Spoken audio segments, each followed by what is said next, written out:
નમસ્કાર, આપ જોઈ રહ્યા છો નેશન પ્લસ ન્યૂઝ. હું છું આપની સાથે હિરલ પંડ્યા. સાબરકાંઠા જિલ્લાના હિંમતનગરથી એક અત્યંત કરુણ સમાચાર સામે આવી રહ્યા છે. હિંમતનગરના જવાનગઢ પાટિયા પાસે સર્જાયેલા એક ભયાનક અકસ્માતમાં 6 લોકોના કરુણ મોત નિપજ્યા છે. હિંમતનગરના જવાનગઢ પાટિયા પાસે આજે એક ભયાનક અકસ્માત સર્જાયો છે. અરવલ્લીના સરડોઈ ગામથી કુંપ ગામે લગ્ન પ્રસંગમાં પીરસવા માટે ઇકો ગાડીમાં સવાર થઈને નીકળેલી મહિલાઓને પાછળથી આવતી એક બેફામ ખાનગી બસે અડફેટે લીધી હતી. ટક્કર એટલી ભયાનક હતી કે ઇકો ગાડીનો કચ્છરઘાણ નીકળી ગયો હતો. આ અકસ્માતમાં 6 મહિલાઓના ઘટના સ્થળે જ કરુણ મોત નિપજ્યા છે. મૃતકોમાં અંજુ નાયક, નીતા ભોઈ, મીનાક્ષી નાયક, કામિની પટેલ, કંચન નાયક અને નીતા પ્રજાપતિનો સમાવેશ થાય છે. આ તમામ મહિલાઓ પોતાના પરિવાર માટે 2 ટંકની રોટી કમાવા નીકળી હતી, પરંતુ કાળમુખી બસે તેમનો માળો વિખેરી નાખ્યો છે. આ સિવાય દુર્ઘટનામાં 8 થી વધુ લોકો ઇજાગ્રસ્ત થયા છે, જેમને તાત્કાલિક ગાંભોઈ અને હિંમતનગર સિવિલ હોસ્પિટલમાં ખસેડવામાં આવે છે, જેમાં રેખા ગોસ્વામી અને ડ્રાઈવર અનિલ રાવલની હાલત ગંભીર હોવાનું જાણવા મળી રહ્યું છે. ઘટનાના પગલે હિંમતનગર સિવિલ હોસ્પિટલ ખાતે પરિવારજનોના ટોળે ઉમટ્યા હતા અને આકરંદથી વાતાવરણ ગમગીન બની ગયું હતું. શામળાજીથી હિંમતનગર હાઈવે ઉપર અકસ્માતનો બનાવ બનેલ છે.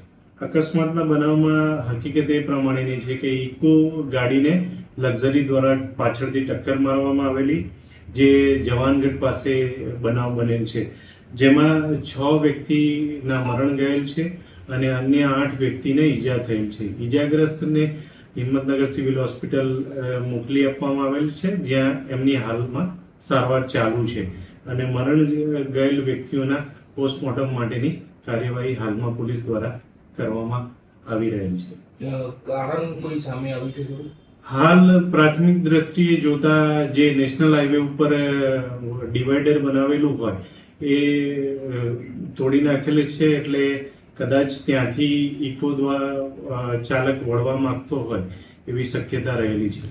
ઇકો ક્યાંથી ક્યાં જતી હતી, શું કરવા જતી હતી? ઇકો ગાડી છે સરડોઈ, જે મોડાસા તાલુકાનું છે, ત્યાંથી હુંજ ગામ ખાતે જતા હતા. અનધિકૃત કટ કરવામાં આવ્યું છે, એ કટ બંધ કરવાની કોઈ કાર્યવાહી? નેશનલ હાઈવે ઓથોરિટી છે, એમને જરૂરી મૌખિક સૂચનાઓ આપેલી છે કે જ્યાં પણ આવા અનધિકૃત કટ છે એને તાત્કાલિક ધોરણે પૂરવામાં આવે. અમને મળતી માહિતી મુજબ રાયગઢ ગાંભોઈ પાસે જવાનગઢ પાટિયા પાસે અકસ્માત થવાથી અલગ અલગ 108 એમ્બ્યુલન્સ દ્વારા 7 દર્દી અમારી હોસ્પિટલમાં લાવવામાં આવેલ.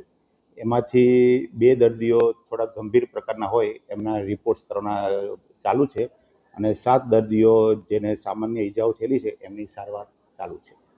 સિરિયસ કેટલા છે? સિરિયસ 2 દર્દીઓ છે હાલમાં. એનું સીટી સ્કેન આવ્યા પછી ખબર પડશે કે કેટલી ગંભીરતા છે. અત્રે ઉલ્લેખનીય છે કે ગાંભોઈ પોલીસે તાત્કાલિક ઘટના સ્થળે પહોંચી મૃતદેહોને પોસ્ટમોર્ટમ માટે ખસેડ્યા હતા અને હાઈવે પરનો ટ્રાફિક ખુલ્લો કરાયો હતો. આ સમગ્ર ઘટનાને લઈને સરડોઈ ગામમાં શોકનું મોજું ફરી વળ્યું છે. Jitendra Solanki, nation plus news, Sabarkantha.